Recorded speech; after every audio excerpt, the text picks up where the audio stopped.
Bom dia, irmãos. Para aqueles que nos visitam, a gente tem estudado Romanos, né? Estamos no capítulo 15, então a gente vai dar continuidade a esse estudo hoje. Vamos ter uma oração primeiro. Senhor, pedimos mesmo, Senhor, que o Senhor nos revele a Tua palavra, Senhor, nessa manhã, Senhor. Fale aos nossos corações, Senhor. Nos abençoe, Senhor, para que vivamos, Senhor, uma vida, Senhor, para edificação uns dos outros, Senhor. E para, com isso, Senhor, que nós possamos viver para a honra e glória do Teu nome, Senhor. É o que oramos, Senhor, que o Senhor nos capacite nessa manhã, Senhor, para falar e ouvir, em nome de Jesus. Amém. Amém. Então, eu estou continuando algo que eu já comecei a compartilhar com os irmãos. 2 domingos atrás, obrigado.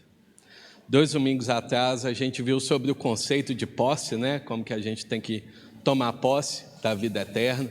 E quando a gente toma posse da vida eterna, a gente pode trabalhar, lidar com as coisas terrenas com mais facilidade, porque a gente sabe que nossa posse, nossa possessão é terrena, é eterna, não terrena, né? Isso nos dá grande tranquilidade para continuarmos, né? Também a gente viu sobre o dinheiro, né? Qual que é o papel dele na nossa vida. A gente viu que ele tem um papel muito pequeno nas nossas vidas e na igreja, né? Na verdade, o que importa é realmente a gente lidar bem com os recursos, né? Com os nossos bens, para que eles cheguem, né? Até quem o necessite, a quem tem falta de alguma coisa. E agora, nesse domingo, finalmente, eu gostaria de entrar com os irmãos no contexto aqui do capítulo 15 em si, né? Então, vamos primeiro pegar aqui, colocar os versículos que a gente está estudando no momento. Certo? Que é Romanos 15, 25 a 28.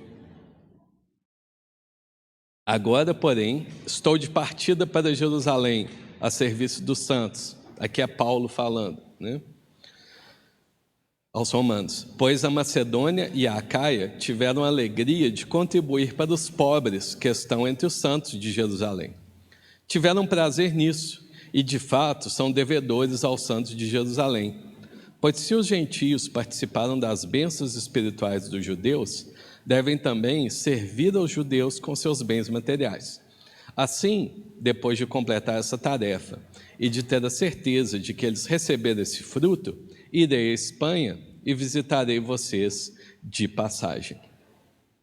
Um ponto que me toca o coração desses versículos aqui é no contexto em que eles estão inseridos, né? No contexto desses capítulos 14 e 15. Eu acho muito bonito aqui como que eles são inseridos nesse contexto. Então, só para relembrar, só para recapitular, né? Já tem um tempo que a gente saiu do capítulo 14, vamos pegar alguns versículos, tanto do capítulo 14 e do 15, para a gente lembrar aqui, né, o que está sendo falado nesse contexto desses dois capítulos. Primeiro, Romanos 14, versículos 2 e 3, diz assim: um crê que pode comer de tudo, já outro, cuja fé é fraca, come apenas alimentos vegetais.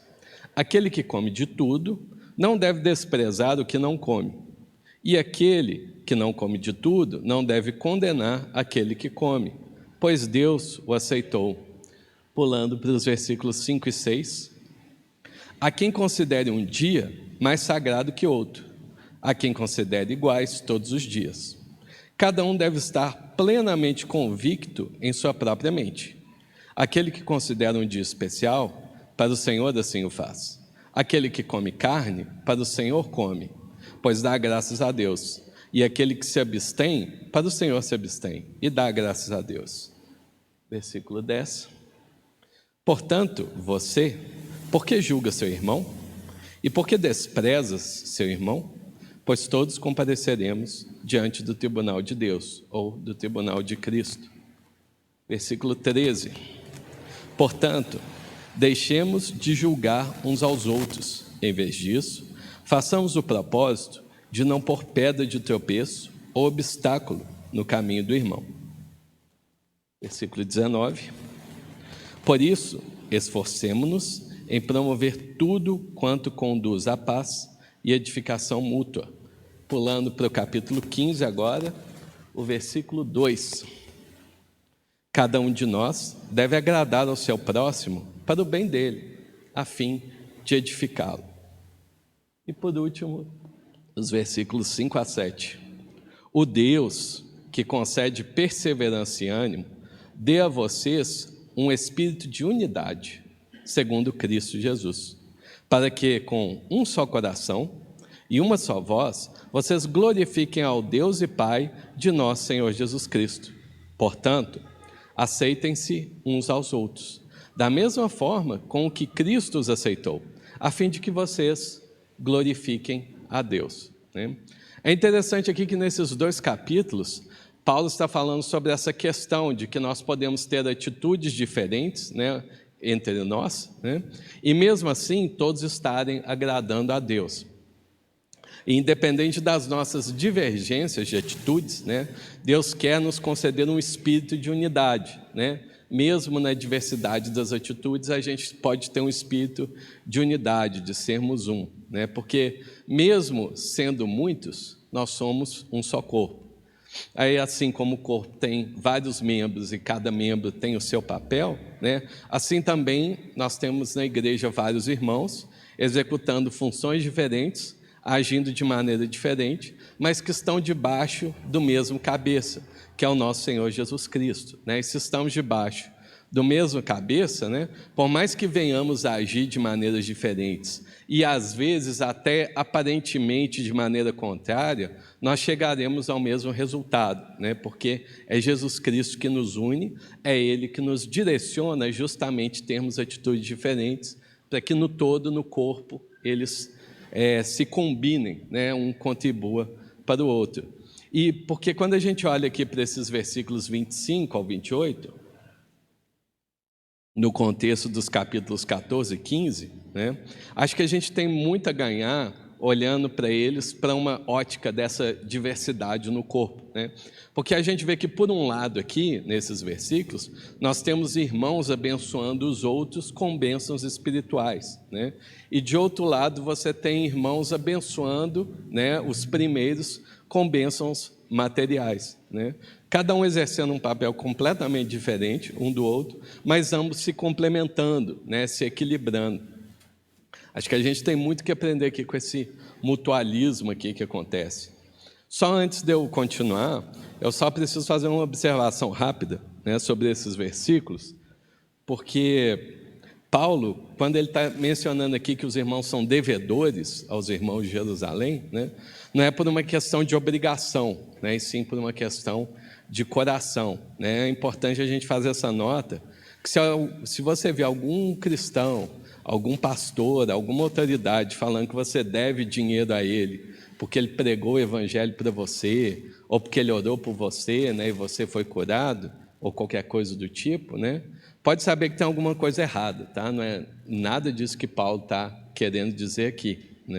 Eu gosto muito de como que a NVT traduz esses versículos 26 e 27, porque acho que dá para a gente entender melhor qual que é o que Paulo está querendo dizer aqui. Diz assim: pois os irmãos da Macedônia e da Acaia juntaram de boa vontade uma oferta para os pobres dentre o povo santo em Jerusalém. Ficaram contentes em fazê-lo, pois se sentem devedores deles, porque os gentios receberam as bênçãos espirituais das boas novas dos irmãos em Jerusalém. Consideram que, no mínimo, podem retribuir ajudando-os financeiramente. Ou seja, o sentimento de dívida veio do lado de quem quis ajudar e não do lado de quem estava precisando de ajuda. Acho bom só deixar isso claro, caso essa dúvida aconteça, algum irmão passe por essa situação. Mas vamos continuar aqui então, porque é o seguinte: assim como os dons espirituais eles são distintos e cada irmão exerce um dom diferente, assim também as nossas atitudes e profissões de fé, de comer, de guardar dias, de vestir, e tudo mais, eles também podem ser diferentes, mas mesmo assim a gente está cooperando ainda dentro do mesmo corpo. E assim também acredito que a maneira como nós contribuímos com os nossos recursos, com o nosso dinheiro, também pode ser diferente. Nós podemos contribuir de maneiras diferentes, todos nós estando no mesmo corpo, o corpo de Cristo. inclusive às vezes parecendo ser de maneiras opostas, né? Mas no todo, no corpo, né? Debaixo da liderança do cabeça, está tudo certo, né? Está tudo cooperando para que a vontade de Deus ocorra, né? Para o bem do corpo de Cristo. E acho que é um erro quando a gente tenta impor uma única maneira de contribuir dentro da igreja, né? Assim como nesses versículos aqui, uns irmãos contribuíram com bens espirituais e outros contribuíram com bens materiais, nós também teremos papéis diferentes, né, no que diz respeito ao contribuir no dia a dia da igreja, né? Justamente essas diferenças são para que haja igualdade, né? Para que cada um contribuindo como Deus o tem capacitado, possa haver um equilíbrio, né? Possa haver um contexto maior do todo, né? Do corpo. Porque tem um texto muito interessante quando Paulo vai escrever aos Coríntios, que está lá em 2 Coríntios, capítulo 9, versículos 7 a 8. Esse versículo é muito interessante, porque Paulo está instruindo os irmãos o seguinte: cada um dê conforme determinou em seu coração, como cada um determinou, né, em seu coração, não com pesar ou por obrigação, pois Deus ama quem dá com alegria. E Deus é poderoso para fazer que toda a graça lhe seja acrescentada, para que em todas as coisas, em todo o tempo, tendo tudo o que é necessário, vocês transbordem em toda boa obra. Vocês transbordem em toda boa obra. Desse trecho, eu tiro 3 lições. Primeiro, a contribuição, né, dos bens materiais, né, da igreja, ela não é uniforme, tá? Não existe um modelo que serve para cada um contribua como colocou no seu coração, né? Cada um contribui individualmente, mas tem um papel coletivo nisso. Não existem regras nem matemáticas, nem regras espirituais de como que a gente deve contribuir pré-moldadas, certo? Pré-fabricadas, que vão servir para todos nós, né? Mas cada um deve contribuir como está no seu coração. Segundo é que a contribuição ela vai partir do coração e não da carteira, né? É um exercício individual de fé, né? E não de quanto você tem na conta. E também não é um valor que é determinado por qualquer outra pessoa, né? Você que determina o valor que você quer contribuir, né? Ninguém te fala com quanto você deve contribuir ou com que você deve contribuir.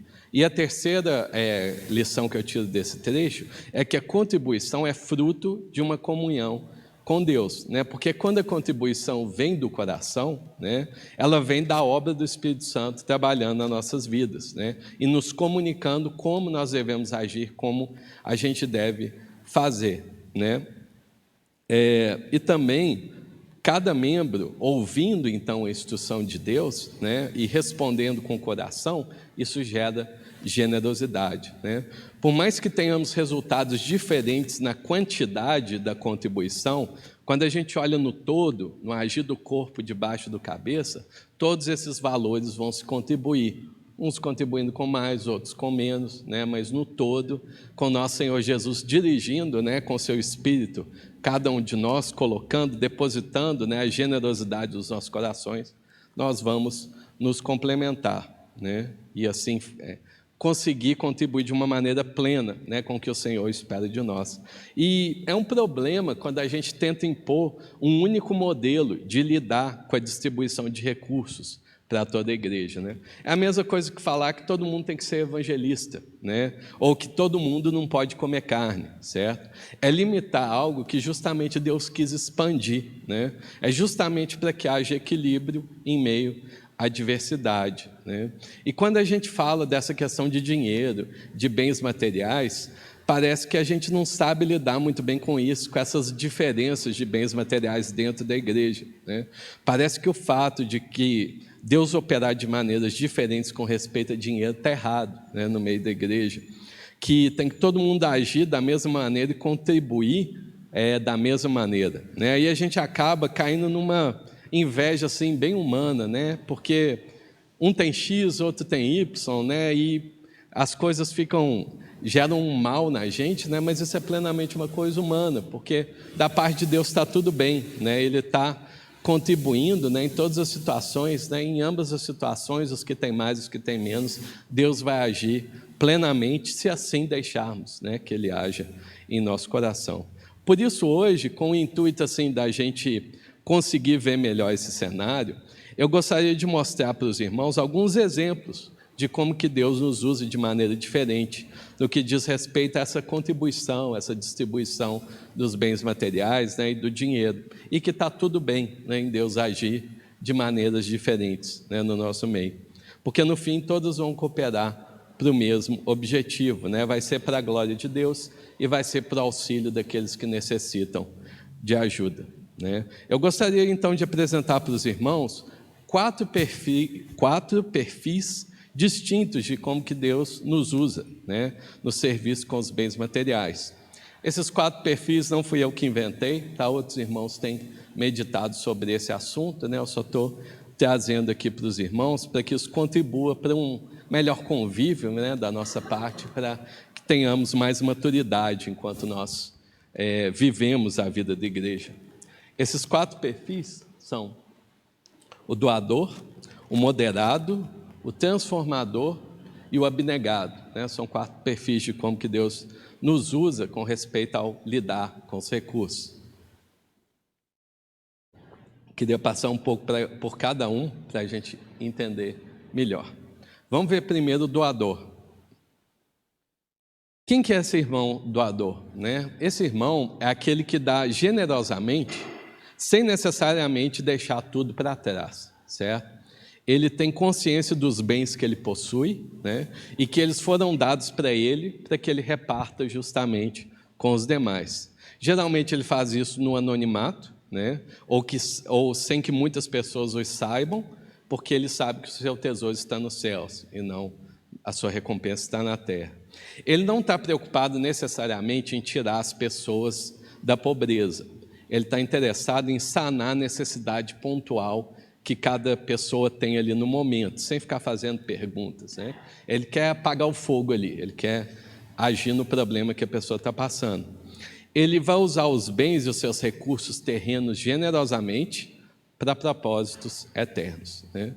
Não necessariamente é uma pessoa rica, mas ela é uma pessoa que possui bens, e ela vai repartir generosamente, de forma bem generosa.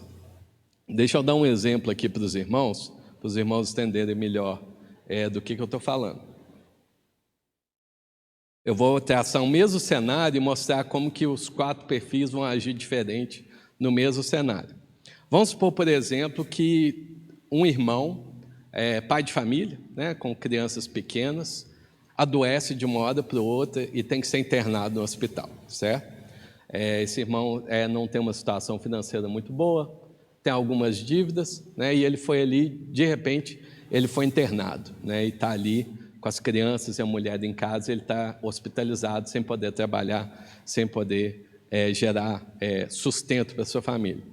O irmão doador é aquele irmão que vai fazer o Pix para o irmão, vai transferir o dinheiro para o irmão e falar: irmão, toma esse dinheiro aí para resolver os seus problemas, paga suas contas, paga as dívidas que você tiver, não preocupe enquanto você está aí no hospital, não. Vou te transferir um dinheiro aqui para justamente sanar qualquer dificuldade que o irmão tiver. Esse seria como que o doador agiria nesse caso, né? Mas continuando aqui, porque por trás de cada perfil também eu vou mostrar quais são os princípios bíblicos que esses irmãos usam, né, para guiá-los no seu dia a dia. No caso do doador, a gente tem aqui alguns princípios bíblicos. O primeiro seria a questão da abundância, certo? Que o doador é esse irmão, essa pessoa, que ela vai trazer a realidade de que Deus é um Deus de abundância. Ele vai testemunhar no mundo que Deus é um Deus abundante, né? Que é o Deus que é dono da prata e do ouro, né? Dele parte, né, toda boa dádiva. Aqui em Tiago 1,17 diz: toda boa dádiva e todo dom perfeito vem do alto, descendo do Pai das luzes, que não muda como sombras inconstantes. Ou 2 Coríntios 9,8, que a gente já leu, né?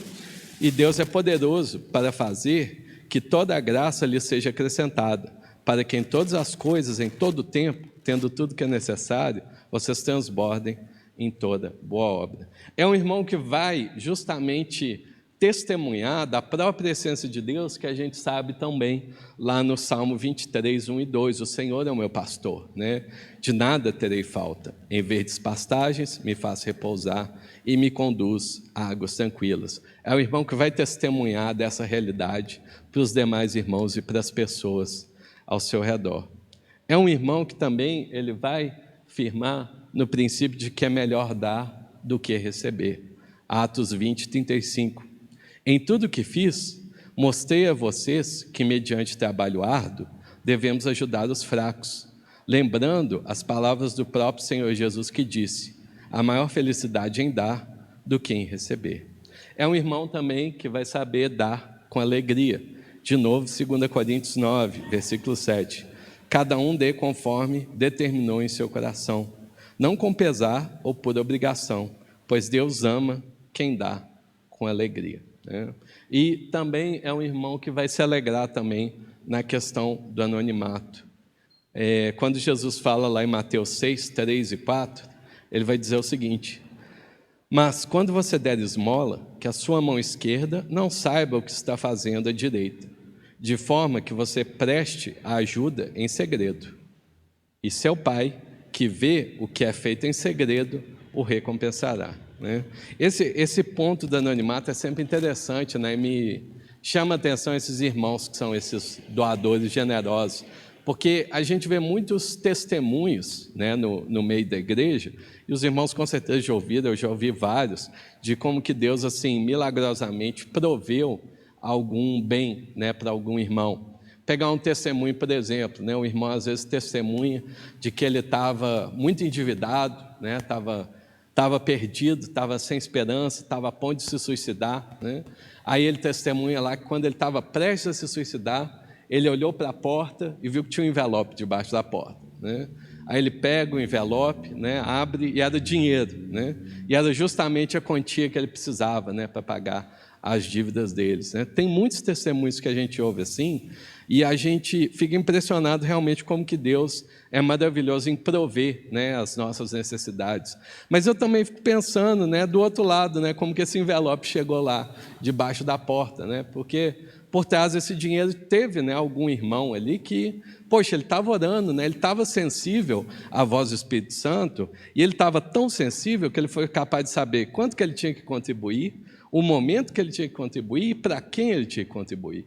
Ele vai lá, ele abre mão dos seus bens, né, em favor do outro, né, e a gente nunca ouviu falar desse irmão, né? Então, assim, é um irmão que realmente ele contribui muito, né, para o corpo de Cristo, né, e para justamente trazer essa memória de que Deus é um Deus abundante.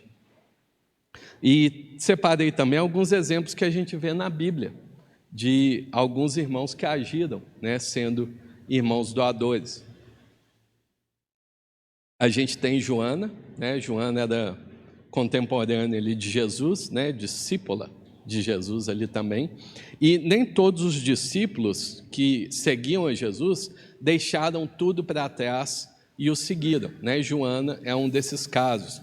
Joana era de classe média alta, né? Ela era casada com Cusa. Cusa tinha um papel importante no reinado de Herodes, né? E era de onde vinha o salário dele, era de onde Joana pegava esse valor e passava para Jesus e para os discípulos, né? Então, Joana, ela foi essa pessoa que doava, né, para o ministério de Jesus e para o sustento dos seus discípulos.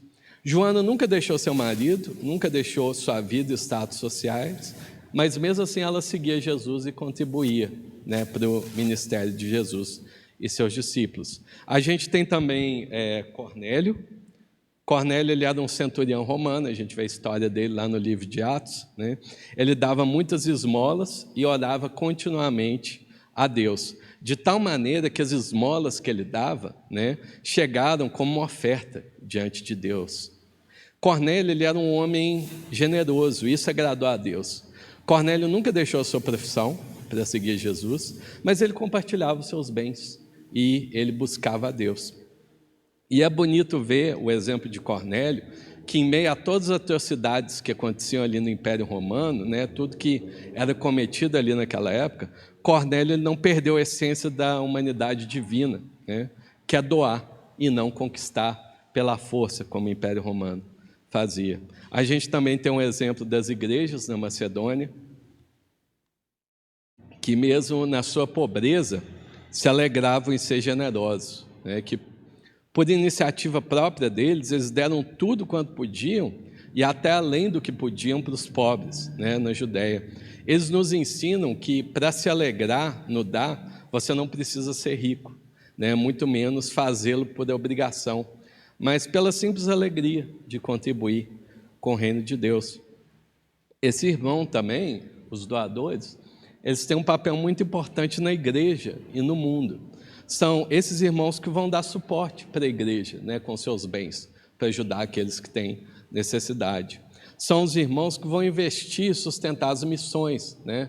Quando missionários vão a demais países, né, precisa de colaboração de irmãos que vão contribuir para sustentar esses irmãos em outro lugar. E é o irmão que vai prover alívio imediato às dores, né, às necessidades que nós temos no nosso dia a dia, né? Agora também, todos esses irmãos, todos esses perfis que eu vou mencionar aqui, todos também têm que tomar cuidado para não ir para os extremos. Eu separei aqui também alguns cuidados para esse irmão, que esse irmão doador tem que ter, né? Primeiro é não agir pelo que ele possui, né? Não é pela carteira, né? Mas sim pelo coração, sim pela direção do Espírito. A gente não pode agir aleatoriamente, simplesmente porque a gente tem, né? Eu tenho dinheiro, então eu vou ajudar. Não, não é bem por aí, é pela direção do Espírito, e aí sim eu vou poder contribuir, né? Outro cuidado que o irmão tem que ter também é não conseguir aprofundar no real problema que as pessoas enfrentam, né? Evitar que apenas os seus bens cheguem até a pessoa, mas que você não chegue até ela também, né? Porque compreender melhor o problema de cada um de nós vai também ajudar a edificar melhor na igreja, né? E também tomar cuidado para não acumular para si mesmo, né? Como a gente já viu, é um irmão que tem bens, né? Então ele pode cair no erro de acumular para si mesmo, né? E não para que seja útil no reino de Deus, certo? Então esse vai ser o irmão doador. Vamos passar para um outro perfil, que é o irmão moderado. Quem que é o irmão moderado? O irmão moderado é aquele que está mais preocupado com a pessoa em si do que resolver o problema pontual que ela tem, né? É o irmão que sabe que todos nós somos falhos e que a gente precisa de uma ajuda muito mais profunda do que simplesmente dar dinheiro para uma pessoa, certo? É um irmão sensato, não vai se apegar ao dinheiro, sabe dos perigos do amor ao dinheiro, mas sabe também que se os recursos, o dinheiro forem usados da maneira correta, né, esses recursos podem se transformar em bênção, né, para quem os receber. Ele reconhece que tanto a riqueza quanto a pobreza têm um propósito no reino, né, desde que se evite os excessos de ambos os lados, né? Ele sabe que toda riqueza vem de Deus, né, com propósito, e ele deseja administrar essa riqueza da melhor maneira possível. Ele administra seus próprios recursos com sabedoria para si mesmo, para sanar as suas necessidades, e também reparte com prudência, para que ninguém tenha necessidade daquilo que precise, certo? Ele vive de modo simples, trabalhando honestamente, pois sabe que o fruto do seu trabalho gera frutos para ele e para todos ao seu redor. E ele também é uma pessoa que se contenta com o que tem. No exemplo lá que eu dei do pai de família lá doente, o irmão moderado é o irmão que vai lá, vai perguntar se as contas estão em dia, se vai ter algum boleto para pagar, se ficou faltando alguma coisa, vai lá na casa, vê se tem comida para as crianças, vê se não está faltando nada, vê se está tudo em ordem, né? Esse irmão aí que vai ajudar nesse processo aí, supondo o exemplo de um irmão doente, certo? Esse irmão, ele ressalta reflete, né, alguns princípios bíblicos que a gente tem acesso, né? Que o primeiro seria o fato de que Deus é criador. Deus é um Deus que do nada faz as coisas acontecer, né? E esse irmão moderado é aquele que vai sentar com o irmão que acha que está tudo perdido, que está lá afundado em dívida, né? Que está preocupado com o dia de amanhã. Ele vai conseguir sentar do lado desse irmão e ajudar o outro a reestruturar a vida dele, né? Calma, irmão, peraí, vamos ver essa dívida aqui, vamos fazer isso, né? Ele vai ajudar aquele irmão a sair do caos para a ordem, né? Assim como nosso Senhor do nada criou tudo, né? Ele vai trazer esse princípio, né, da ordem, da ajuda para aqueles irmãos que por acaso estão desesperados, estão passando por alguma crise, né? Se, por exemplo, tem algum irmão desempregado, por exemplo, ele vai ajudar o irmão a arrumar um emprego, ou vai pagar um curso, né, para o irmão ali, para ele se posicionar melhor, né, no mercado de trabalho. Aí aquele irmão que achava que nunca ia arrumar um emprego, já tem uma possibilidade agora, uma perspectiva, né, de trabalhar para o seu próprio sustento. E acho que talvez um dos princípios mais maravilhosos que esse irmão age é no aspecto da mordomia, que a gente vê na Bíblia também. Porque esses irmãos moderados têm esse papel que nós temos de administrar os recursos que Deus nos dá nessa terra, né? Não como nós queremos, mas sim conseguir administrá-los da maneira que Deus espera que administremos. Por exemplo, a gente tem aqui em 1 Pedro 4,10, diz assim: cada um exerce o dom que recebeu para servir os outros, administrando fielmente a graça de Deus em suas múltiplas formas, certo?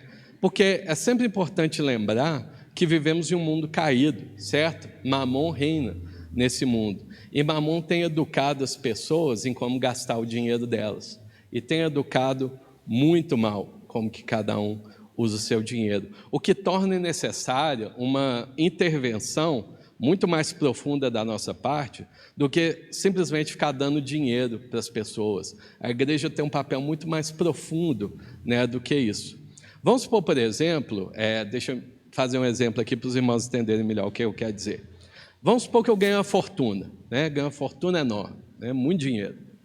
Eu, como cristão, quando eu vejo aquele dinheiro todo, eu fico preocupado, nossa, é muito dinheiro, né? Não posso acumular bens na terra, o que eu faço com isso? Eu preciso ser generoso e tudo.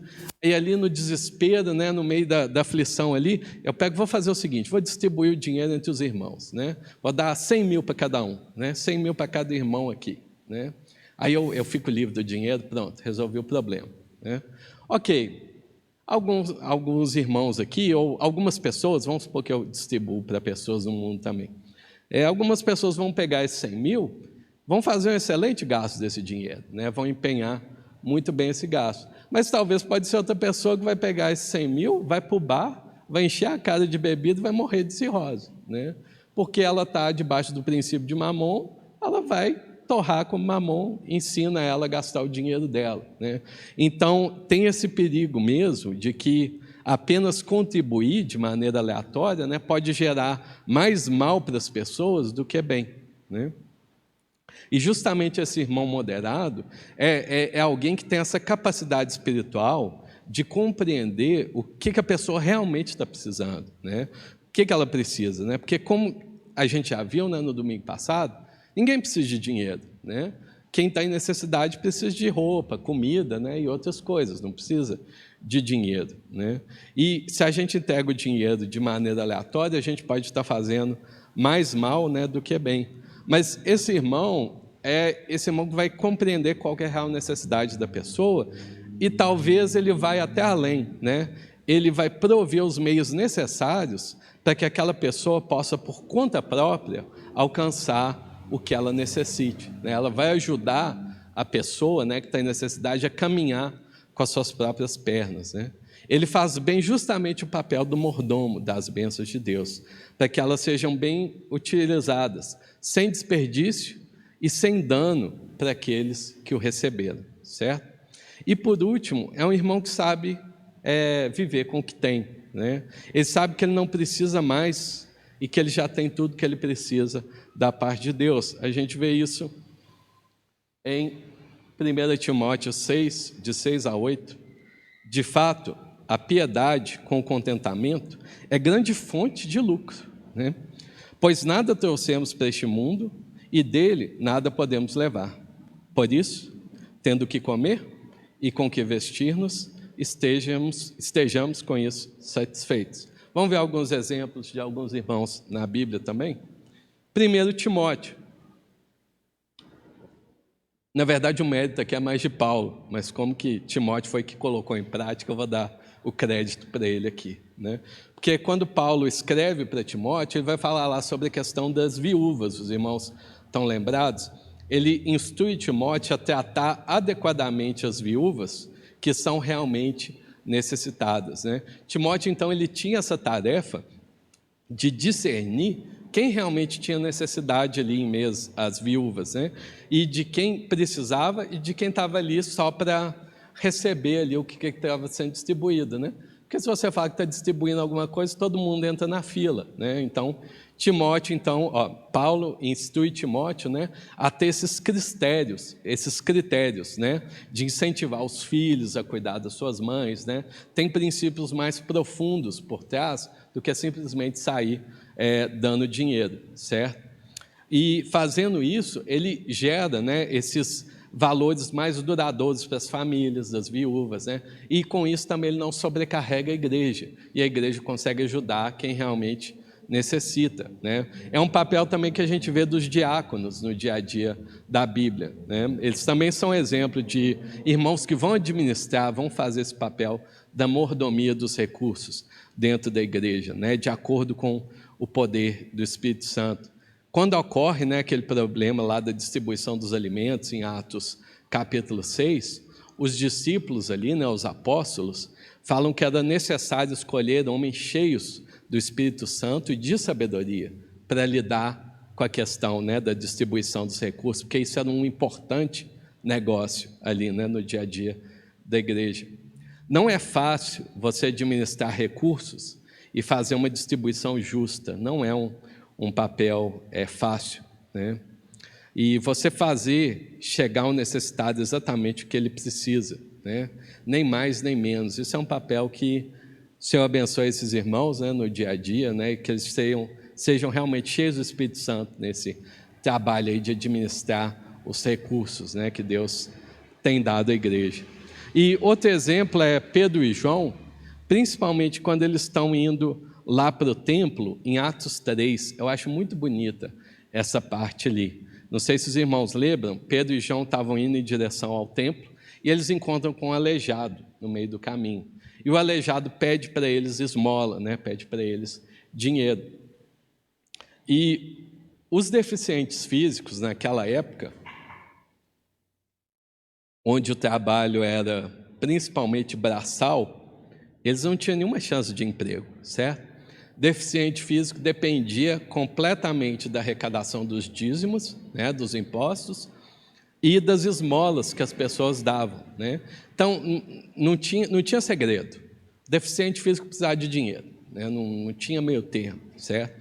Mas é interessante esse episódio ali de Pedro e João justamente por causa disso, porque era o normal, era o praxe você dar dinheiro para ele, né? Ele precisa de ajuda, não tem outra fonte de renda. Você tem que dar prata e ouro para ele, ponto, né? Para que ela tenha o que comer, né? Não tem jeito. Mas é bonito porque Pedro, ele consegue ver o problema muito além do que aquela pessoa estava passando, né? Pedro tinha consciência, né, que aquele aleijado precisava de dinheiro. Ele sabia disso, tanto é que ele fala, olha, eu não tenho prata e ouro. Eu sei que você precisa, né? Mas eu não tenho. Mas ele fala, o que eu tenho eu te dou, levanta e anda, né? Em outras palavras, é como se Pedro dissesse, olha, eu não tenho peixe, mas eu vou te devolver a capacidade de pescar, né? Você vai literalmente andar com as suas próprias pernas, você vai ser capaz de se manter, né? De adquirir o seu próprio sustento, né? Por conta própria. Porque nesse episódio aqui, dessa cura milagrosa, tem muitas coisas acontecendo, certo? Um milagre está acontecendo, é algo sobrenatural. A gente vê que é um testemunho de que os discípulos têm a mesma autoridade de Jesus, agem na mesma autoridade, é uma certificação disso, é um testemunho disso. Mas o que eu acho bonito é que não é um passe de mágica, né? Não é um abracadabra, né? Não é que Pedro fez isso para, olha, vejam como eu sou poderoso, eu curo as pessoas, né? Não, o Espírito Santo, ele tem justamente esse poder de fazer o sobrenatural para justamente ressignificar a nossa vida, né? Tem um sentido por trás daquilo, né? Tem um sentido. Pedro está falando, olha, toma as rédeas da sua vida de volta, né? Volta a viver plenamente diante de Deus, né? Não é simplesmente um passe de mágica, né? Tem um princípio muito maravilhoso ali por trás, né? Porque Deus, ele quer justamente devolver a nossa dignidade de sermos humanos, como ele planejou desde o início, né? E quando Pedro ele vai falar para o coxo andar, ele não está só fazendo algo sobrenatural, ele está ressignificando a vida daquela pessoa, né? Devolvendo para ele a dignidade de voltar a caminhar com as suas próprias pernas, de não mais depender dos outros, né? Mas sim caminhar diante de Deus em novidade de vida.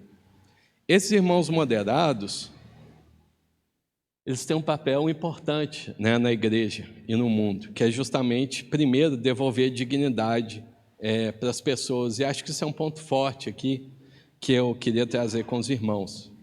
Porque, assim, eu não sei, acho que a maioria aqui de nós nunca perdeu a dignidade, né, de ser humano, né?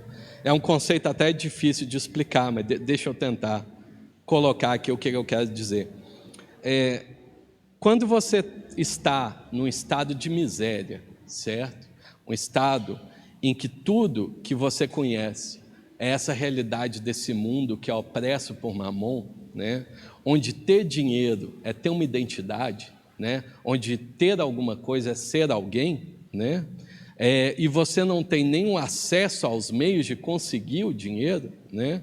Você vai perdendo a sua identidade como um ser humano, né? Debaixo das rédeas de Mamon, né? A pessoa ela vai se descaracterizando aos poucos. Mamon vai corroendo ela por dentro até ela perder a sua identidade como ser humano, certo? É comum, inclusive, entre moradores de rua, pessoas que estão em extrema miséria, eles nem se chamam pelos nomes, né? Eles não se chamam pelos nomes, justamente porque eles já perderam toda a identidade, tudo que é ser humano. Então eles chamam de, ô João, ô Zé, vem cá. Eles nem sabem o nome uns dos outros, né?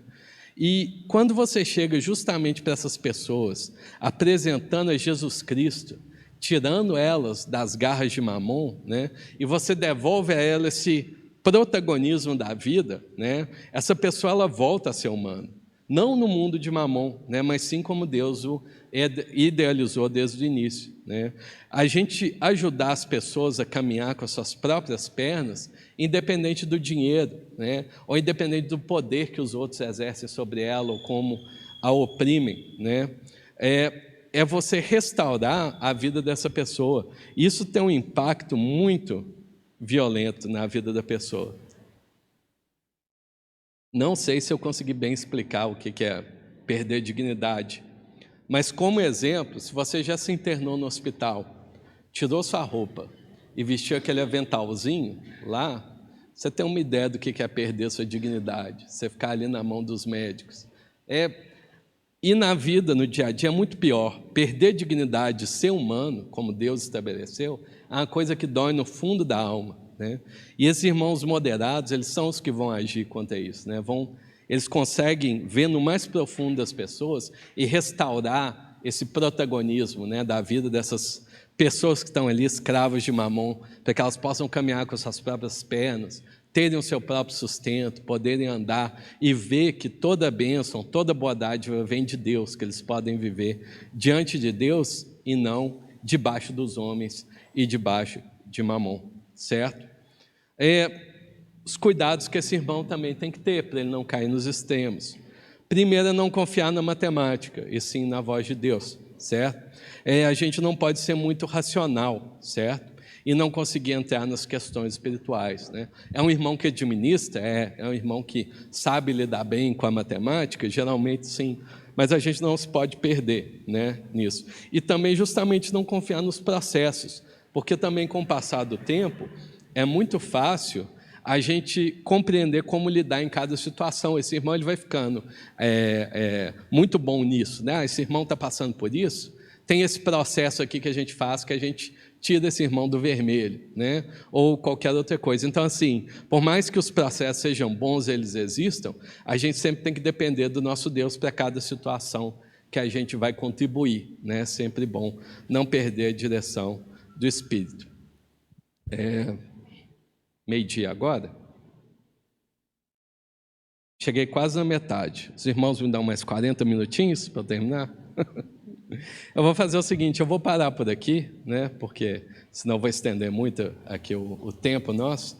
Aí a gente fica no próximo domingo para ver os outros dois perfis, né? Que é o transformador e o abnegado, né? Mas eu acho muito maravilhoso esse cenário de múltiplos membros dentro do corpo de Cristo, né? Onde cada um tem a sua função, mas todos se completam, né? A gente vai continuar falando mais sobre isso, ver que é muito mais maravilhoso ainda como que Deus quer nos usar de maneiras diferentes, mas no todo a gente está sempre manifestando, né, a glória e o poder do nosso Senhor para esse mundo. Amém? Vamos ter mais uma oração também agradecendo o alimento, né? Senhor, gratidão, Senhor, por mais esse dia. Pedimos mesmo que o Senhor continue tocando nos nossos corações, Senhor, cada um de nós, para que possamos compreender como o Senhor quer que contribuamos para o corpo de Cristo, Senhor. Como que o Senhor quer, Senhor, que testemunhemos do Teu nome nesse mundo, Senhor.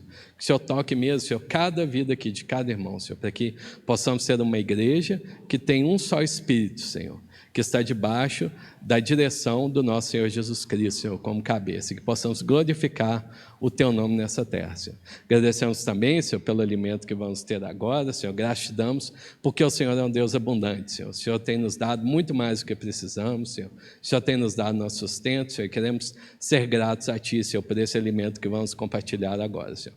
Graças te damos mesmo em nome de Jesus. Amém.